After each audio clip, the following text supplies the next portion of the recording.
Welcome to our foam zooming in event called On Belonging. My name is Hinde Haest and I'm a curator at foam.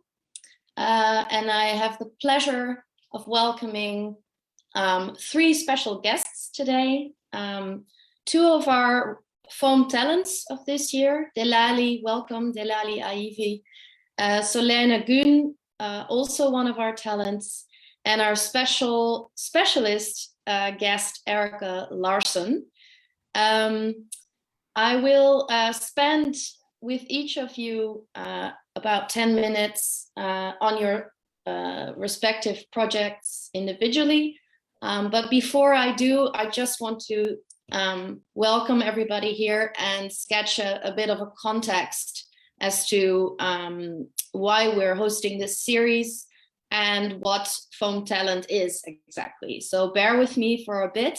We will return to our guests shortly, and the 10-minute conversations will be followed by a discussion with all three of them.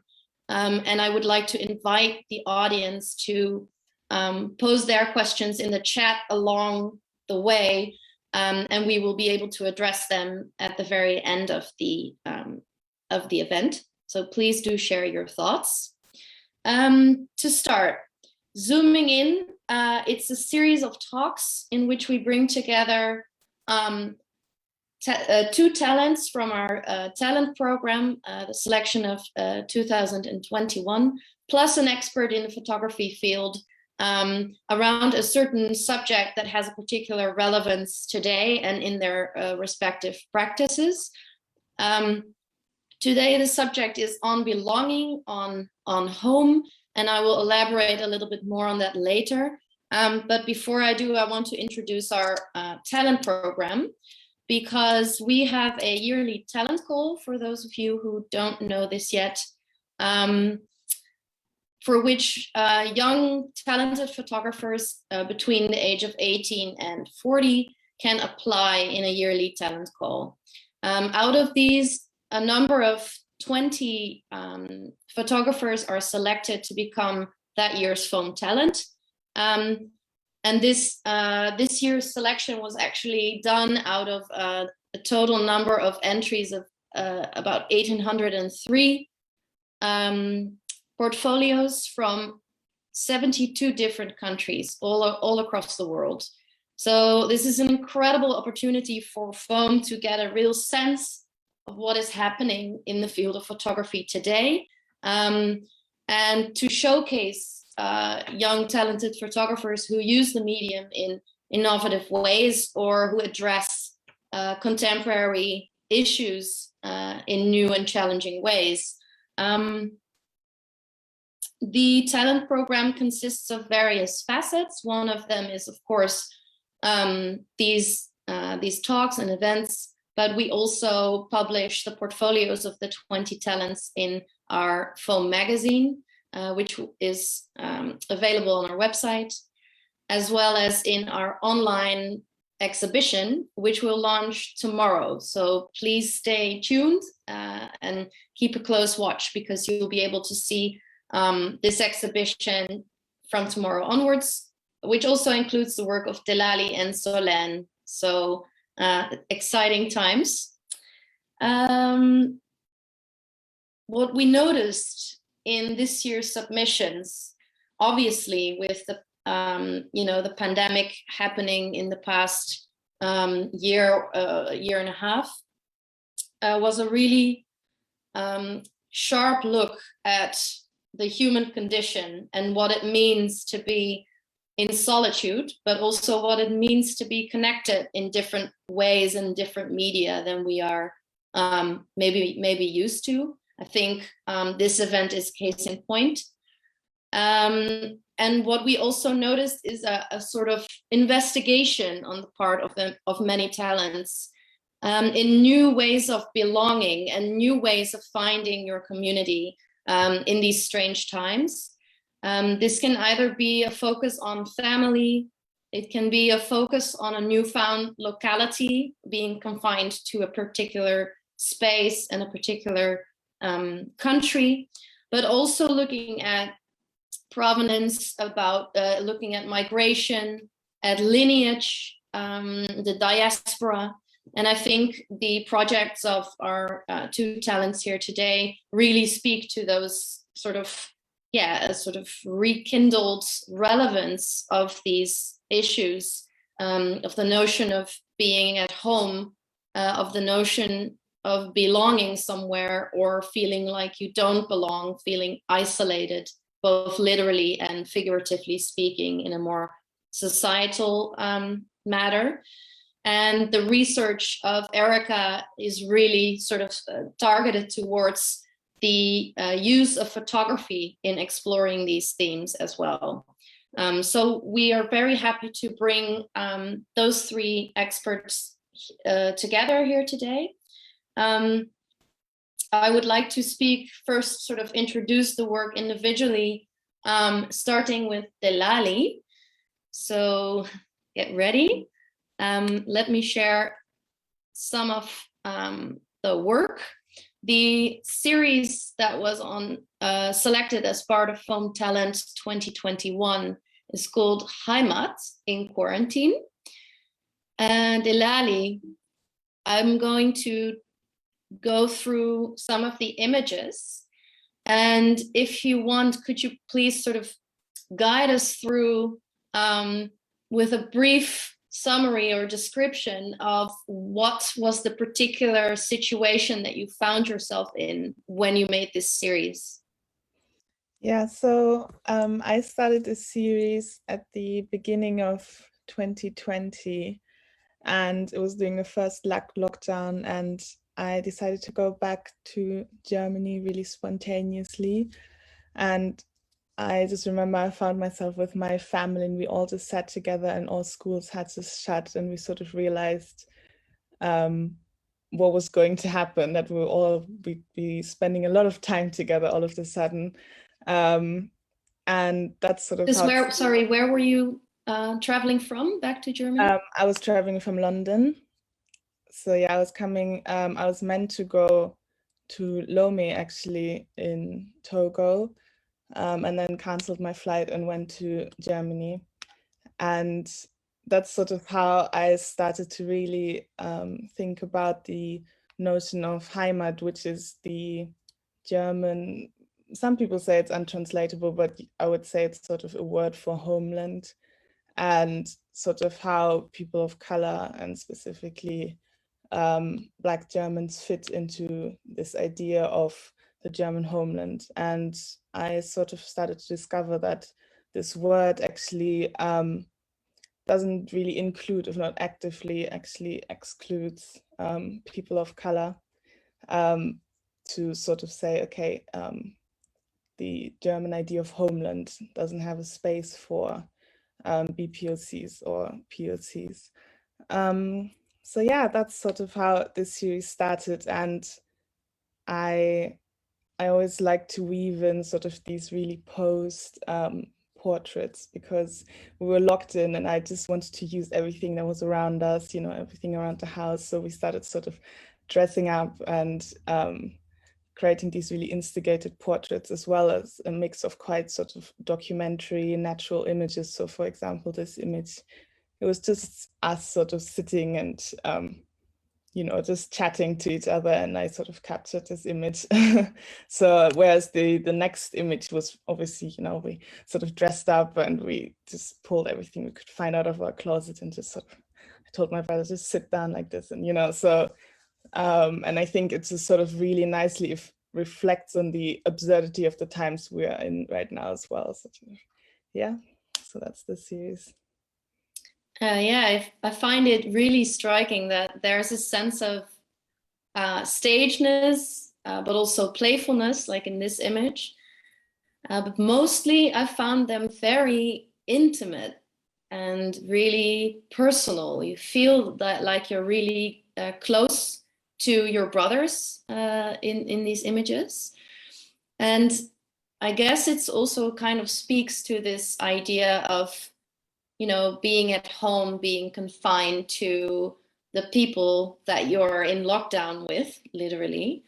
So I was quite curious to learn more about I guess the relationship, the familial ties, and how they're put under pressure. I think a lot of people who live with others the past years can testify to that. So I'm quite curious how this project, and also you living back home, I guess, changed, or maybe didn't change at all, the relationship with your brothers or with your family. Well, it was definitely interesting sort of living back home. One thing I really noticed is that the dynamics had changed. When I left home, I was sort of the oldest sibling. Everyone would listen to me. And when I got back, everyone had sort of their own rules. And so that was, I think, the most immediate thing that I noticed. But to me, I think it was sort of a blessing in disguise, being able to be part of my brother's lives still at this stage, when usually I probably wouldn't have had the chance to spend this much time with them at this age. So it was definitely sort of, we had to get used to each other, and we probably fought a lot, the way it is with some family as well. You have all of these petty arguments, but I think there was an underlying tone of this gratefulness. And I know also the reason that they allowed me to take these pictures is because they sort of really believed in me and my work. And especially sort of these the basketball image, it's not everyone, not every teen, I would say, would be comfortable with just having things published like that. And this is quite like widely published, online as well. So I definitely made sure as well with my siblings, is this okay for you? Like, are you comfortable with that? And they just said, yeah, like, like we want to support you, and we, it's sort of your work. And I think that to me was really, really wonderful. And I guess that's what you can see, sort of this intimate bond that we have with each other. But then also, I think one thing that's special about this is the intimate bond that my brothers have, the two boys sort of with each other. And I think it's especially this image where you can sort of feel that. And also I'm wondering, because you mentioned the notion of Heimat, which is a very politically charged term in Germany, Austria. You have it's almost, well, it has a bit of a right-wing undertone for some people, I suppose. Definitely. And I found it striking that this is the title of of a series that is so loving and tender, which is, to me, sounds like a statement as well. And I was wondering how it relates to, you see these boys or young adults, wearing attire and also attributes that really belong to a sort of masculine sports culture, also the boxing gloves and the headwear, which sort of speaks to a notion, or I guess a bit of an outdated notion of masculinity and Black masculinity in this case. And then you sort of counter that by having these really subdued use of color and light, but calling the series Heimat. So I was wondering, because the series also was conceived at the time of the Black Lives Matter protests, of which you were also part, how these elements sort of interrelate, because it sounds to me like a real statement, this title. Yeah, well, I shot this before we had the big Black Lives Matter movements worldwide, but the reason why I chose Heimat is because I think there's a certain irony in it. I would say it's a term that's quite widely used, even though it has, these right-wing connotations, or it can be used in a right-wing context. And sort of it has this sort of double standard that I was really interested in exploring. So I kind of wanted to occupy the term with a different type of imagery, of tenderness, you know, of like people of color just sort of enjoying themselves, yeah, sort of loving with each other. And that's why I chose to use this term. And I worked around this term for a long time. So I kept working on this term for about a year and sort of started a second project in this series that I called sort of Reflections on Heimat. So this was really, to me, a starting point or an initial sort of result of these reflections, overall reflections on Heimat. Yeah. I want to just briefly, before we go to Solène, touch upon another series, which I found interesting to mention also in this slide, called Togo Yeye. This is actually a series that this is kind of what you normally do, right? Before quarantine, before you had to stay at home, you were in Togo, Yeah. working with a huge community of Togolese stylists, models, fashion designers, etc., creating these amazing images. What was it like for you going from this type of working method, very collaborative, like, you know, traveling a lot, to this, yeah, more literally confined and introverted way of working, which is very different?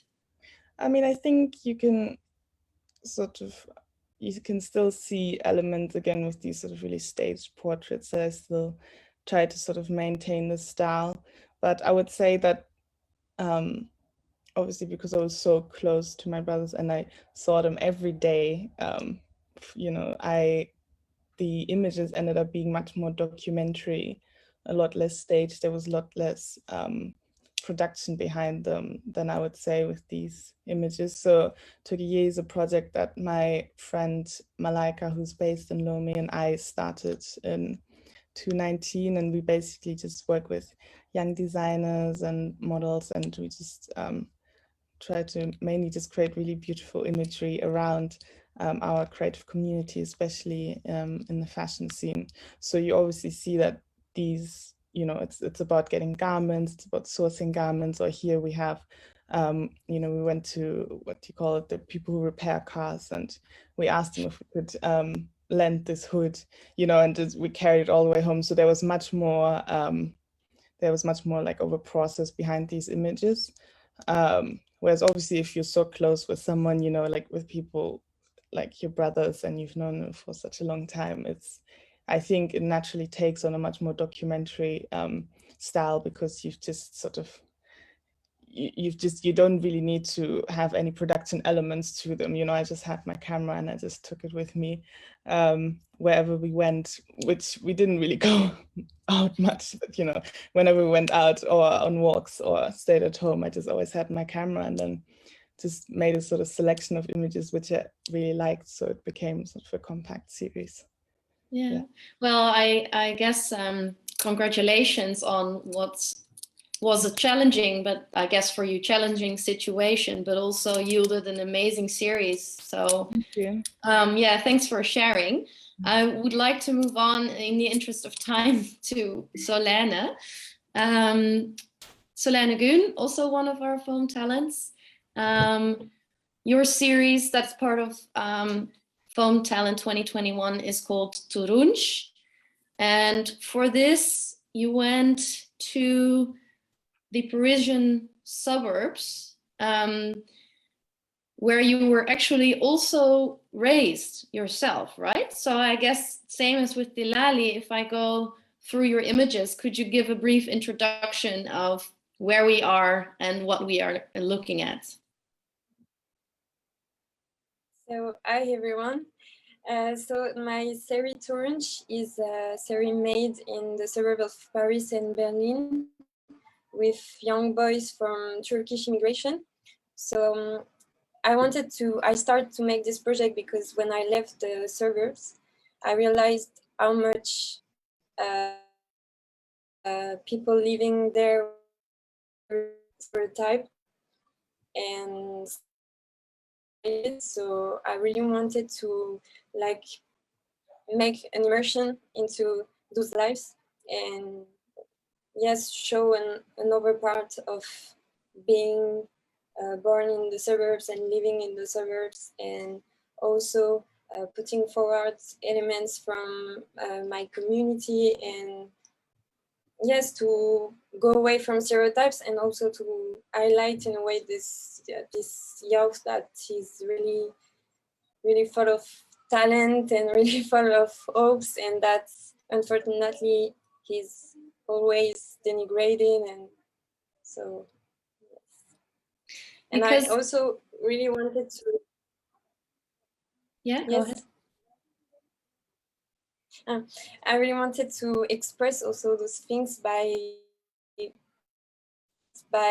element that we didn't pay attention of, that we often didn't pay attention, details, elements, symbols, like this image, for example, the symbol of fraternity, and things that we can often find in suburbs, and that people even don't really know. And also speaking about elements like violence and things like this that exist in those places, but with colors and with shadow and with some other details than just showing violence or things that media and things like this use for speaking about those places. And yeah, you really play with this element of violence, I guess, in the series, particularly with this image, because when I first saw it, I immediately had this, and knowing what the location of this project was, you immediately jumped to, a sort of, I guess, associations with a fight or with some kind of violent act having just happened. Whereas actually you told me before that this image wasn't actually at all about a violent act, right? Yeah, it's just because it was a hot day, and so people were putting like ice cube in their face because it was too warm. But I think it's interesting that because there is a lot of people that had telling me that oh, is he fighting or something, and I think it's interesting because it shows also the image we have. Oh, you're lagging a bit. Could you repeat that last part again? Yeah, I said that. Do you hear me? Yeah, now I hear you fine. Okay. No, I said that I'm starting to have this image about those places and those young boys, and it's in a way a false image because it was just something joyful, and we were outside and it was warm, and people just think about this violence that a lot of media and people like to show about those places. So I think it's also interesting that, and at the end, it's good to open a debate about this and to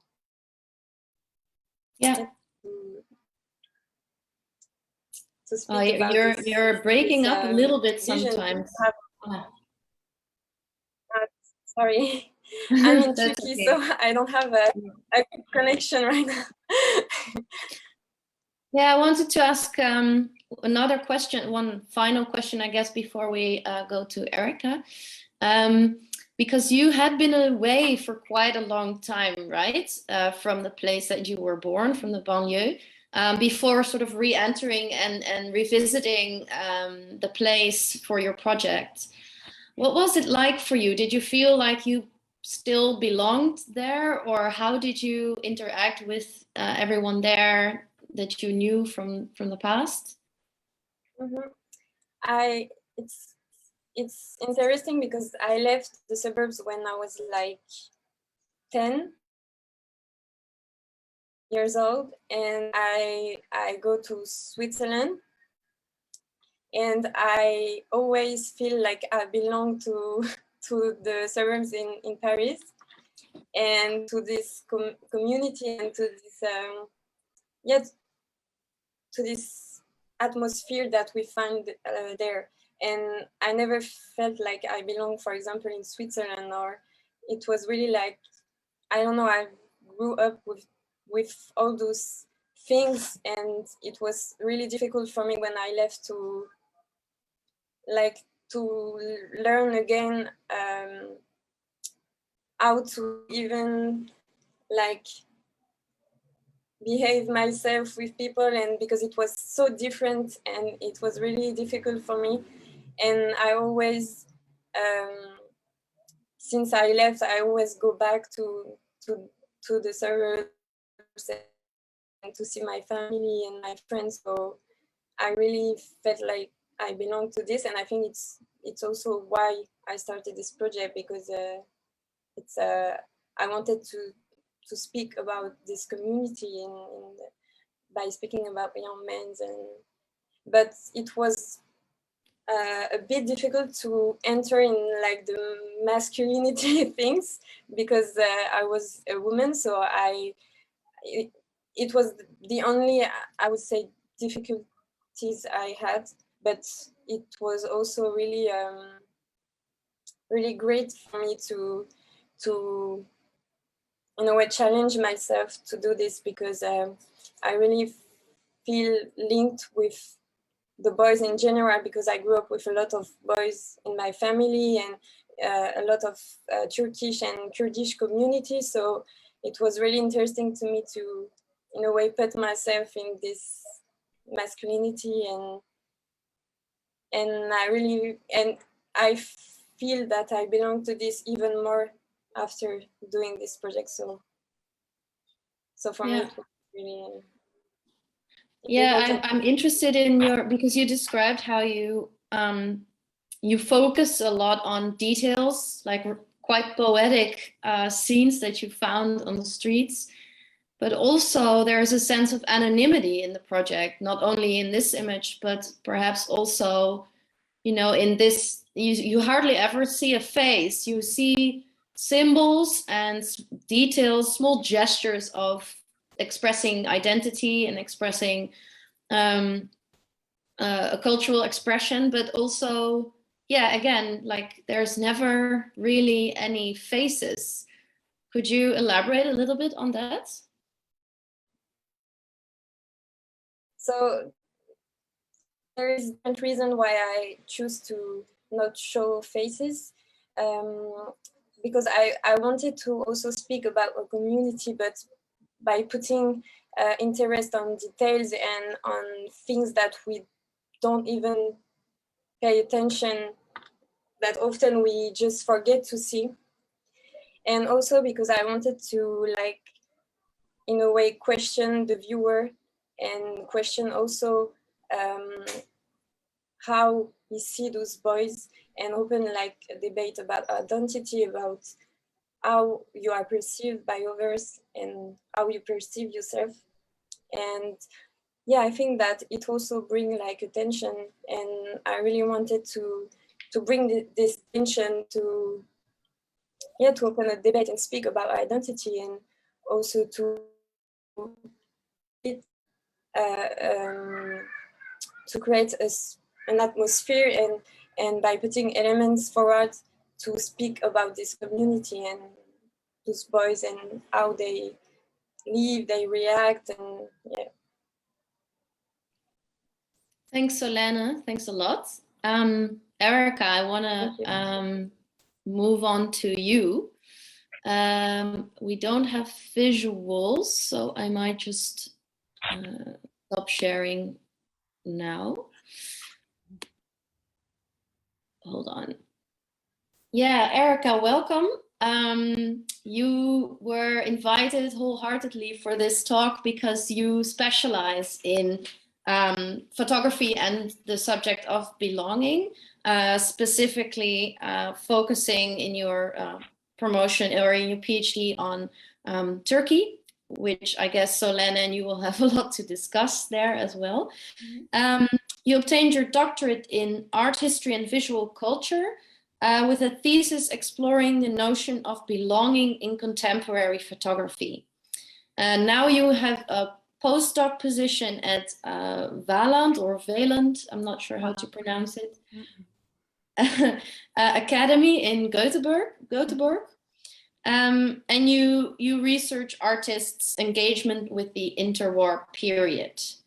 You wrote a PhD, and the title of your PhD is Photographic Engagements, Belonging and Effective Encounters in Contemporary Photography, which you did at Lund University in 2018. I would like to ask you, just like with Delali and Solène, to briefly introduce your practice and I guess your thesis in particular. What was this research that you were doing, and I guess how it relates also to our speakers here today? Yeah, it was published as a book that looks like this. And yeah, you said the title. It was published in 2018, but I started it already back in 2010. So I was working on it on and off. And it started as I was curious about the notion of belonging, because I've also I grew up in different places, and I lived in different places and worked in different places. So this notion of belonging was always something that I was thinking of a lot. And then my passion when it came to theory and researching was always on photography. It was always contemporary photography. So that's what I did for my bachelor's, that's what I did for my master's. So I just took the opportunity to connect these two, belonging and contemporary photography. And then I got this grant. I was already spending a lot of time in Istanbul, and I got a research grant to stay there for some time. And then I developed this idea of exploring contemporary photographers in Turkey. Firstly, in Turkey, the focus was on Turkey, who in different ways would explore this notion of belonging. And then I came to explore also not just art photography, it's mostly art photography, but also photography used in different contexts, such when the Gezi protests, for example, in Istanbul in 2013 came, and in 2014 I also wrote about how photography was used during those protests in media and social media and alternative media and so on. So it became more of a general explanation of belonging in relation to photography. And then I was going back and forth between Sweden and Turkey, so I had this idea that I would write about these two locations on the kind of periphery of Europe. You often talk about Turkey as being, this kind of in between the West and the East. Eurasia, yeah. Yeah, exactly. But you rarely talk about Sweden as being on the periphery, but then I wanted to talk about it more as a kind of European sense of belonging, with examples from two places in the periphery of Europe. So that was the empirical aspect of it. But that's kind of half of the research, and then half of it is more of a theoretical discussion, theoretical exploration of how to talk about belonging in relation to photography. And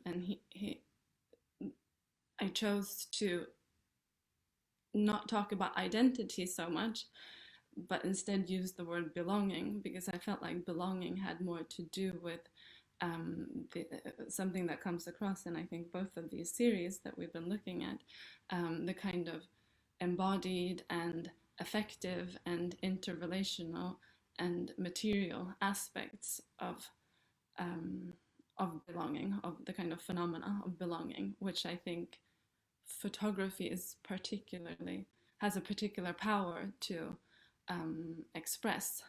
But a lot of the language, the theoretical language that I had been dealing with before, that I had learned in school and so on, I felt like it was limited in reaching those aspects of the images that I was exploring. So I wanted to explore get inspiration from other kinds of theories that didn't just talk about identity in terms of signs and symbols and concepts and so on, but where you could actually reach those, these effective and embodied aspects of belonging, which I thought was, that's what I saw in the material that I was looking at. And that's what I wanted to find, the kind of theoretical tools to explore. Yeah, because I found it interesting when looking at your research, you focus really on the medium of photography, which of course nowadays has a renewed power, especially I guess in times of quarantine and social distancing. Communicating via images and moving images becomes all the more important, and also a way of viewing the world of others that you cannot see for yourself anymore. But then that brings a whole new problem with it, because I guess what we have been used to, I guess in the more classical photographic theory, is this notion of representation, of identity, but also of belonging. Reading a photograph more or less as a representation of a community or of a group or of a, I don't know, political view, or it can be anything. Whereas your research really tries to move away from this term, representation. Could you elaborate a little bit on why that is? Yeah, it was kind of what I was touching upon before about this experience that when I was engaging with photographs myself and also observing, what was going on, how people were relating to photographs, a lot of what was being created or taking place or happening would exist on another level, which the notion of representation couldn't really reach, because representation, I think, is connected to, in theoretical terms, to post-structuralist ideas and maybe, postmodernist theories, which would focus a lot on the signs and symbols and concepts, that we're kind of conscious of, and then this idea, if you can as an artist, you can deconstruct them, and that's kind of the artist's purpose, which was perhaps the focus a lot of the 80s and 90s in art photography and in the art world in general. But now, in the last, when I started doing this research, maybe in the last 10, 20 years ago, I was paying attention to a different kind of engagement, and I felt like these notions of representation couldn't really reach that aspect of it, of how,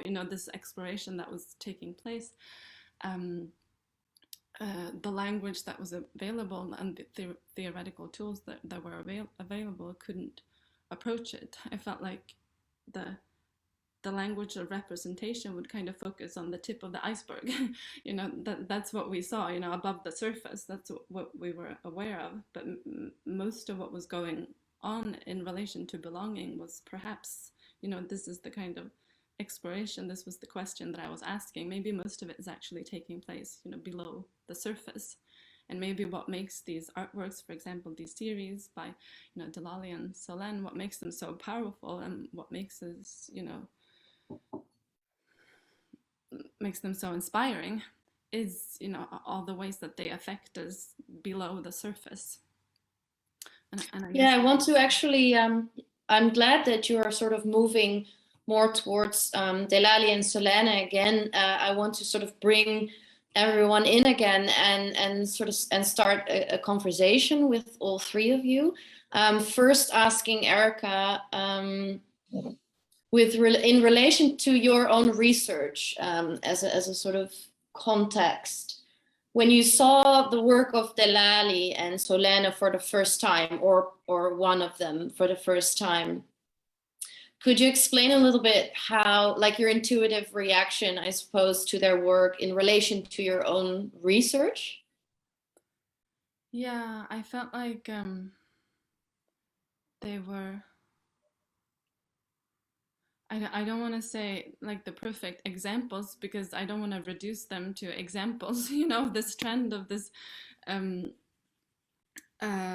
but I felt like they, because of course there's so much more than that, but I felt like they were engaging in a very powerful way with this trend of, you know, focusing on, perhaps most obviously in Solène's work, you know, you were already talking about like the kind of the details and the materiality of it, you know, focusing on this, going back to this metaphor of the iceberg, and focusing on all those things that were taking place, you know, below the surface that we're maybe not aware of, that we're not conscious of most of the time, but which is such a big part of, you know, experiences of belonging, both in how, you know, we connect to different places, but also how we disconnect from different places or people or communities and so on.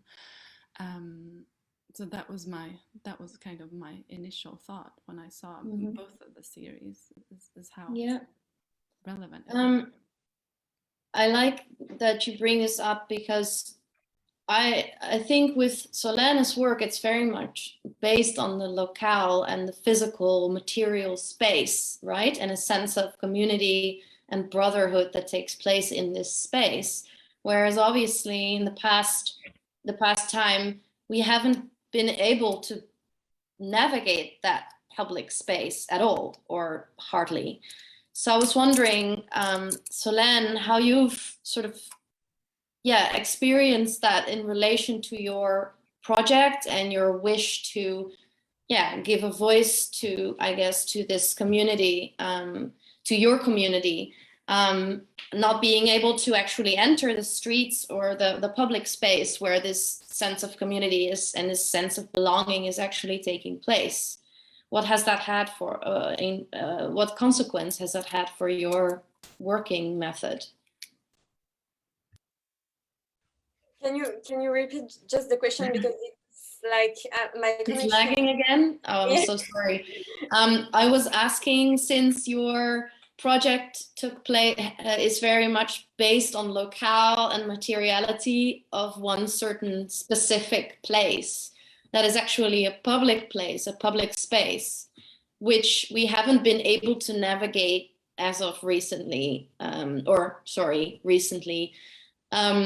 What this did to your project or your sense of belonging, of giving a voice to this community? I think it's I think first I also for the research of my identity, so it was first something really linked to, in a way, to myself. And so when I show this project also in the public space and in different space that where this subject is not like a current subject, I was feeling it was strange, because first I was feeling like shy, because I think it's like I've shown also something from myself. So it was really it really touched me to that people can see this and also express their feeling about my work. And then when I also see the reaction of the boys, some boys I photographed, and then I really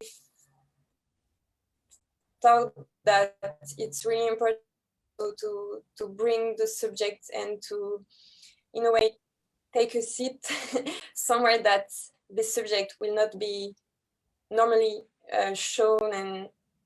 And so I really feel that it was really important to, and they also deserve to be, to be highlighted in a way, and to I was really, really happy to be able to express what I wanted to do with this project. But it was strange for me. Yeah, and do you know what effect the lockdown had for this community? Because they meet a lot in the public spaces and in the streets. Do you know what happened there? Yeah, in some places where I was, I think it affects everyone in the way that we were unable to make some things that we make normally, and so it was like everywhere the same, I think. But I know that they still go out, and so it's not really something that I think it's also I think it's really personal, you know, how you have reacted to this quarantine and this situation. It's not about a place or a community, it's more about personally your life and how it is in your house. And so there is many factors that change the perception of this quarantine. So I can't speak for them about this, but I think everyone has been in a way affected by this. So yes. Yeah, and Delali, I wonder how that was for you, because yeah, we're talking about photography and how this can sort of express or generate a sense of belonging, which has become all the more relevant in, I guess, in times of social media and now especially. So you work a lot remotely between London, Togo, Germany.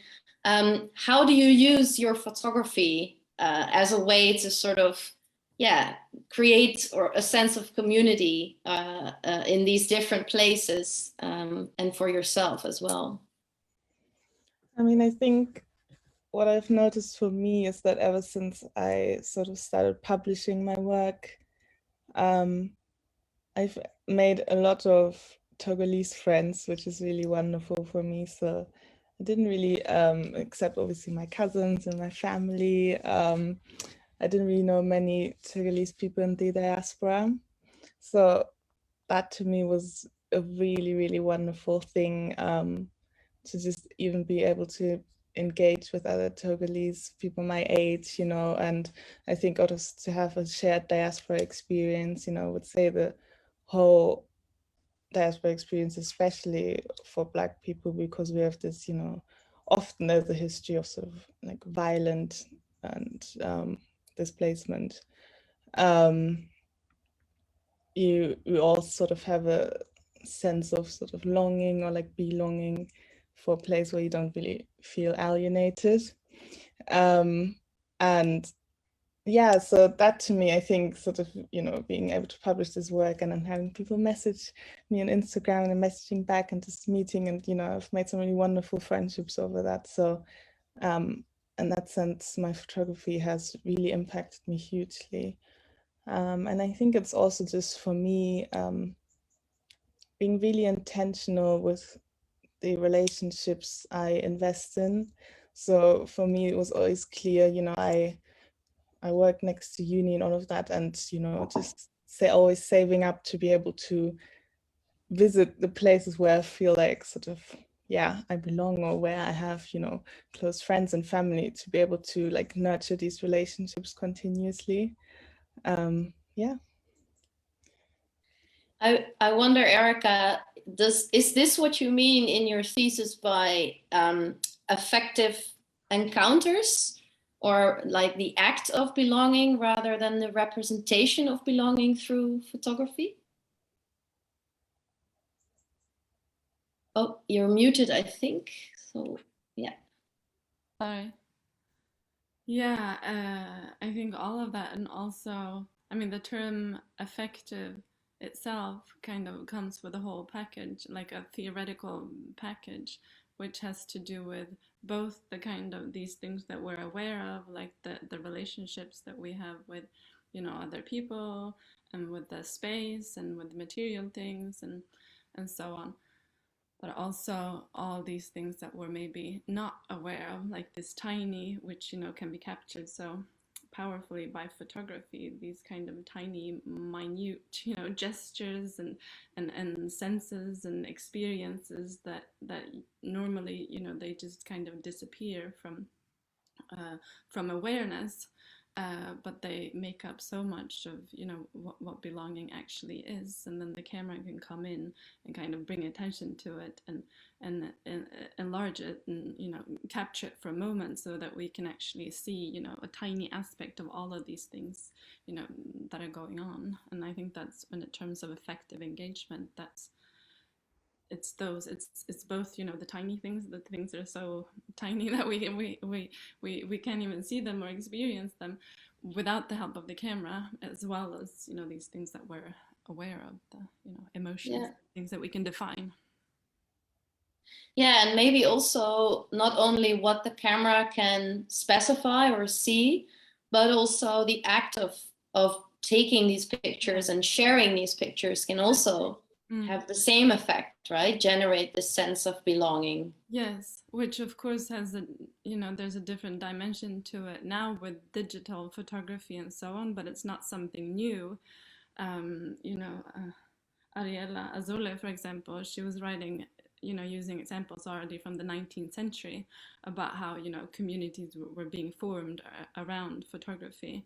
And it's really, you know, you can say it's the same thing the same thing that's going on now, but it's just, you know, it's exponential in terms of how we, you know, relate to it, how we like images, we share images, we comment on them.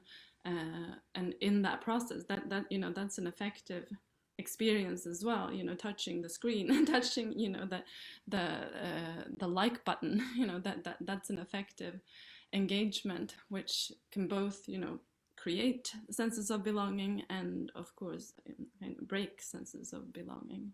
Yeah, I like that you are sort of bringing us more towards historical examples of, well, in this case, Ariela Azule, but I'm quite interested, Delali, in your, because your work sort of shares visual DNA with that of your great-grandfather, Alex Akoladze, who was a portrait photographer in Togo around, well, in the beginning of the 20th century. So yeah, I don't know, maybe Erika first, I'm interested in your, because you also looked at historic examples of how photography can create a sense of belonging or community. But Delali as well, this is the question that goes for you as well. Like, how do you think Akoladze sort of defined this West African studio portraiture genre, and how does your work relate to his work? Maybe Erika first, with the historical context. Yeah, I mean, I'm sure Delali is more of an expert on that particular geographical context, but more in general when it comes to the historical, because there's a chapter in my thesis where I focus on contemporary artists that don't take their own images, but they work with archival material. So, and rework them and kind of renegotiate the kind of patterns that were being created at that time. And actually in my current research, that's my entire focus, but it's focused on, you know, the mid-war period in Sweden and contemporary artists that rework this material in different ways. And a lot of it still has to do with belonging, because as I see it in the historical period before, in the modern era in general, you can see maybe this kind of naivety when it comes to photography and its kind of power to represent, as if that was actually, you know, what the camera was doing, you know, this notion of objectivity. You take the camera and then you actually document or you represent what's there, and there wasn't really that much questioning of that power, which of course is dangerous as well. I mean, in Sweden you see it to the extreme with the archive of racial biology, where you would actually document, allegedly, you know, document different races and so on, and it was believed that this was actually, you know, what the camera was doing. And then, you know, there are these contemporary artists, like, for example, Katarina Piraksiku, who would go in and work with these this material and to kind of reveal these patterns that were going on. And then to the 80s and 90s, you would see this kind of you know, a step away from that, where you would just, you know, deconstruct these notions and, you know, question this naivety, and then now maybe there's the next step, which we're maybe talking about here, where photography yeah, I think what you're saying really speaks to this shift of, you know, using photography to create a sense of community, or, you know, in the Heimat films and Heimat photographs of, you know, in Germany and Austria, also creating a visual DNA almost, you know, that speaks about belonging and about identity. And now this research that you're describing, it sort of shifts that notion and looks at the danger of creating this sense of belonging or community visually. I guess maybe Delali, in the case of Akkolatse, it's more of a playful way of expressing sort of West African modern identity through studio portraiture. But still, I wonder, you know, to what extent this work has somehow inspired you or not, in a way, in your own practice. I mean, yeah, to be honest, when I saw his work, it really inspired me to just to not just photograph for myself and not just photograph my family, but sort of do it on a more serious level. At the same time, I was also going to uni, and I was studying here in London, so I was doing a creative course. So it wasn't that far away for me to actually pursue a creative career, but that's when I sort of started going out and was like, okay, I actually want to photograph people that are not sort of in my close circles, and actually, like him, sort of have a more documentary element to my work. He obviously photographed through 2 colonial occupations. So we have the German one, and then Togo became a sort of like a UN protectorate. So it was actually under the UK and France, and then ended up going to just France. So he photographed through like various colonial occupations. And I think just when you were talking about sort of the danger of belonging, obviously colonial policy was to create, especially from France, was to create a sort of false sense of belonging to French culture, or to sort of connect assimilation to French culture, to use status as human beings. So in his work, besides the studio photography, obviously there's a certain sense of violence that you see. For example, you see a recreation of the Tour de France in Togo, you know, things like that, that are trying to sort of recreate, I would say sort of like French traditions.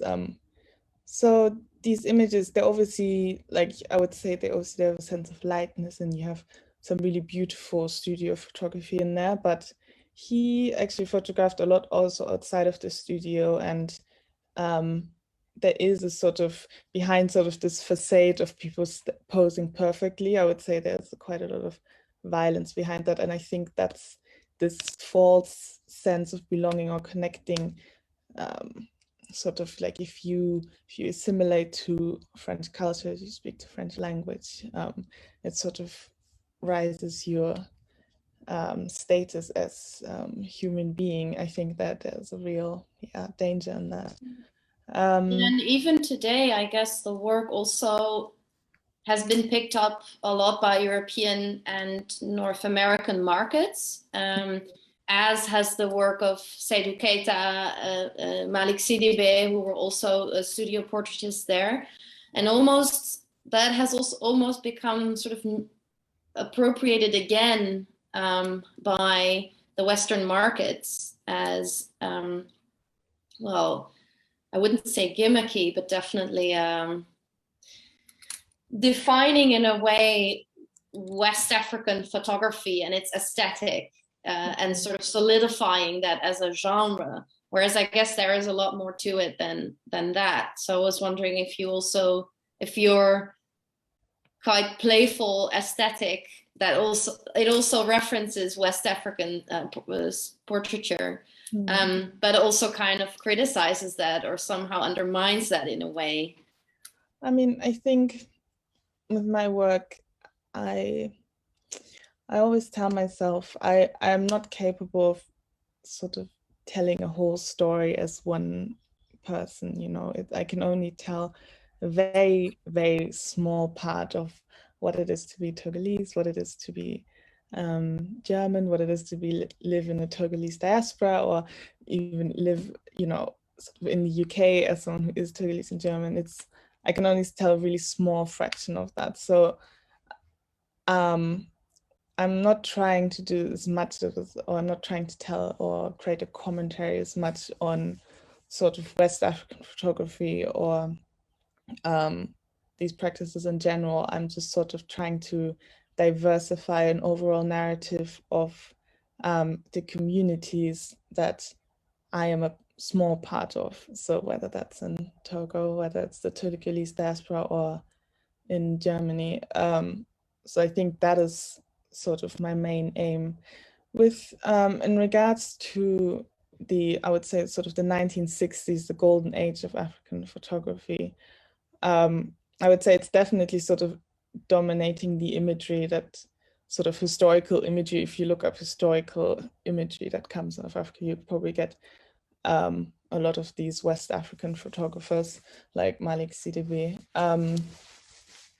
But I think it's also not necessarily a bad thing, because, you know, it's a different, I would say it's a different imagery than from what you are used to see from the African continent. But obviously, you always have to look at these images in a historical context. And even though, you know, in the 1960s you had sort of the independence movement, there's still sort of a huge Western and European influence in all of these images, even the way people dressed, you know. I mean, yeah, so still till today, you know, these, I mean, sort of we are in sort of a neo-colonial era in West Africa, I would say, where you still have these huge influences. So I think sometimes what I do, and sometimes I do it on purpose, sometimes it's more a documentary element, but I do try to capture in some of my images, especially sort of when I look at Tuguyidi, like when you see that Gucci car hood, for example, or there's another image which wasn't in the presentation where you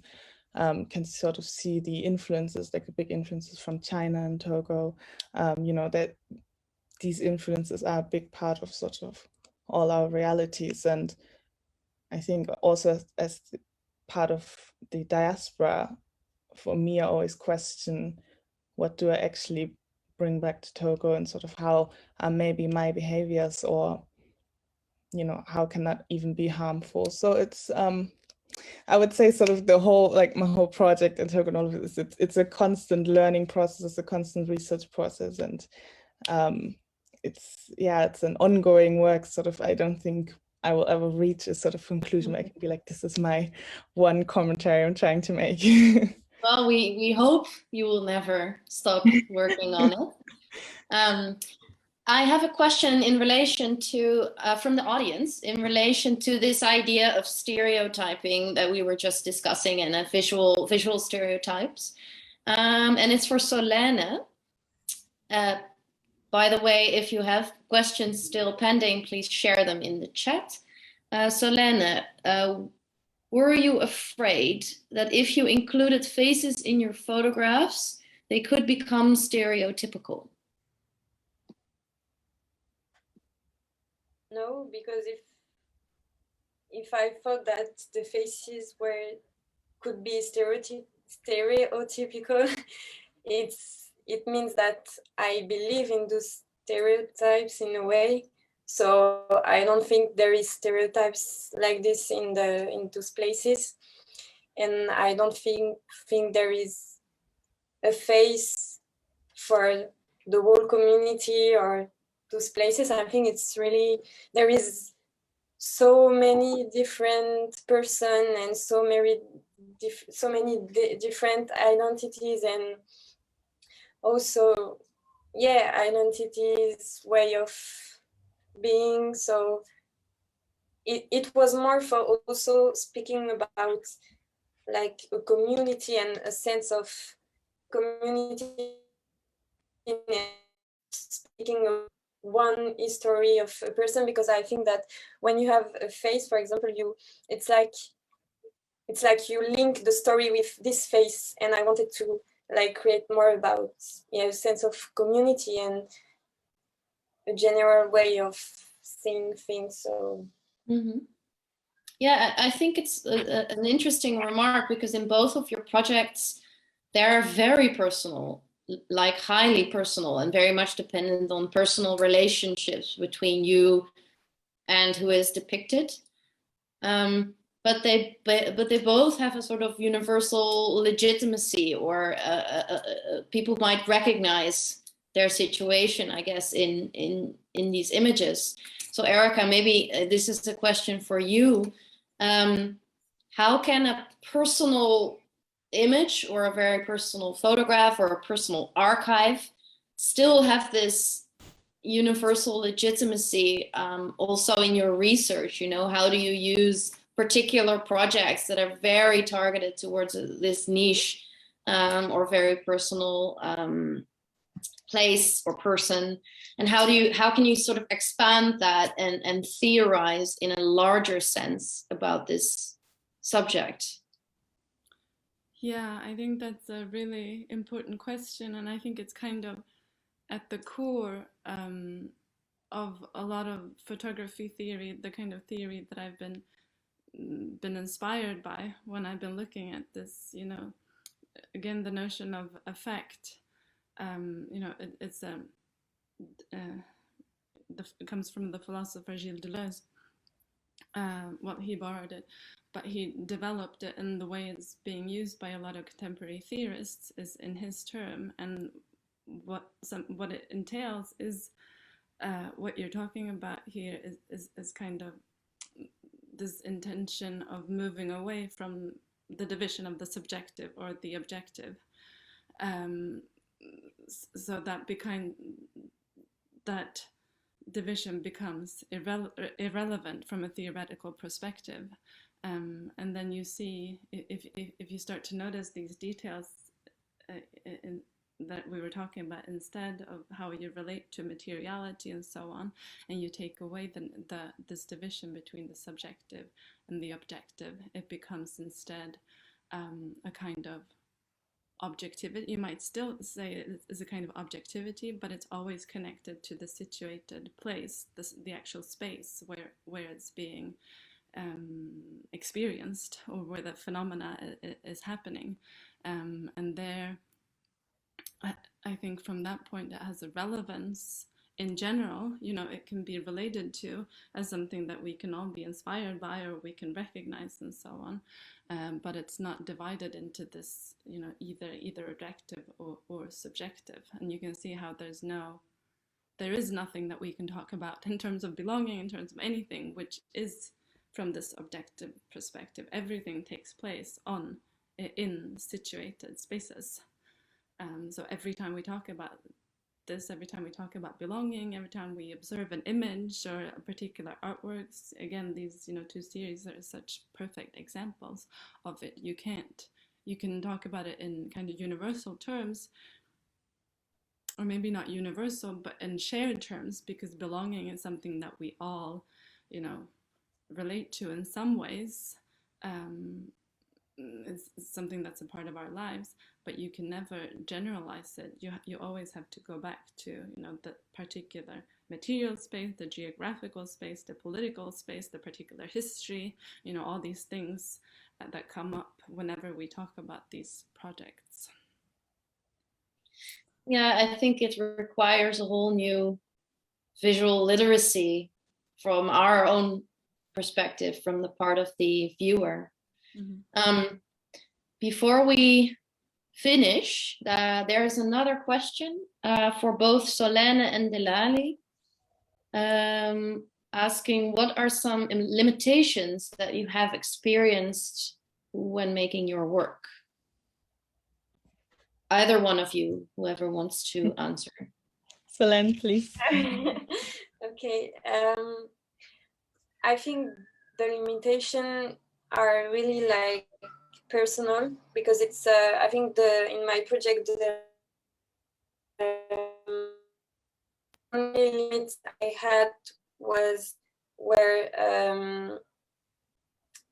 because I think it's like an intimate project. So because I lived in the family house of some of the young men, so I was in a way in their intimacy, in their home, and sometimes I think you have to have boundaries in a way to protect them, also to not just showing everything. And I think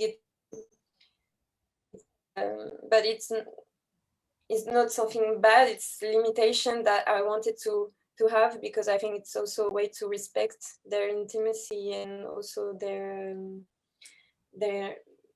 place of living. And it's the only limitation I give to myself for this project, I think. And Was that the same for you, Delali? Yeah, I think for me, what I always try to make myself aware of my limitations, in the sense that I will never have a full insight, whether I'm in Germany or in Togo or maybe even in the UK, because I haven't lived here for long. I'll never have a full insight into the communities that I document. So there will always be, my insights will always be limited, and they can only progress with my work. So I would say I'm always trying to be really careful and aware of the power balance that comes with entering a community that you didn't grow up in, or that you only spend limited amount of times in, because, you know, I'm uni in the UK. I grew up partly in Germany. I lived in Malawi for a bit. I was born in the US. I wouldn't say I wasn't born and raised in one place for that long to be able to say that I was fully I fully understand the ins and out of any community that I photograph. So I would say I always try to check myself and always try to sort of be really aware of these power imbalances that might exist, especially through photography. You have the power to sort of capture things from a certain angle. For example, the way Solene captures, details instead of necessarily faces. It's the way you angle your camera, the way you sort of understand people. It does hold a certain power. So I would say in that sense, I'll always be sort of slightly limited. And yeah, that's sort of where I think, that's sort of what I'm learning as I go along as well, sort of where my limits are in that sense. I would say for this particular series in Germany, I would say it was especially just the quarantine, like the inability to go out much. There were often, times when I had ideas which I just couldn't realize, when I was like, oh, I wish I could go to the shop and get this type of fabric or do this. But in the end of the day, that's sort of what the result became. So maybe in that sense, it wasn't really a limitation, but more it became sort of an artistic expression. But yeah. All right, thanks for sharing all of these thoughts on these three amazing projects and researches. If people want to know more about your work, they can visit foam.org, because we have the online exhibition on from tomorrow onwards. And well, people are invited, of course, to see more of your images and experience them in the online digital exhibition that we made. Erika, also thank you so much for your insights. I've found it really enlightening, like your take on these artists' work, and I'm very grateful that you were willing to make the time to join us. I would like to thank, of course, the audience for being here or for live streaming. If you want to revisit the conversation, or if you missed part of it, It has been recorded and you can watch it again on YouTube or on our website, foam.org. If you missed one of the other Zooming in talks,